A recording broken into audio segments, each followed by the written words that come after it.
श्री स्वामी समर्थ. कसे आहात सगळे?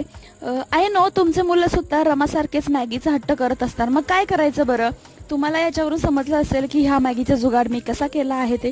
अगदी बरोबर ओळखलं. ज्या शेवया आपल्याला भेटतात किंवा ज्या गावाकडे करून भेटतात आणि डीमार्टमध्ये सुद्धा भेटतात, त्या शेवयांमध्ये मस्त असं पोह्यांसारखा किंवा उपम्यासारखा मस्त या शेवया बनवायच्या.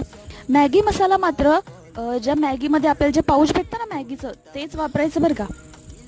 कारण या मॅगी मसाल्यामुळे त्याला अगदी मॅगीसारखी चव येते. वाटलंच तर तुम्ही त्या शेवया थोड्याशा जाडसर करू शकता, जसं मॅगीचं जे टेक्स्चर असतं तसं.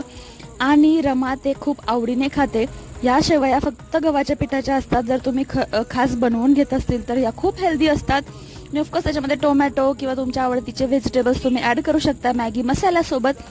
आणि हा तुमचा इव्हनिंग स्नॅक्स किंवा तुमचं जेवणही बाळांचं होऊन जातं याच्यामध्ये. रमा मात्र या जुगाडमध्ये मस्त फसली आणि रोज ती मॅगी समजून हे खाते. सो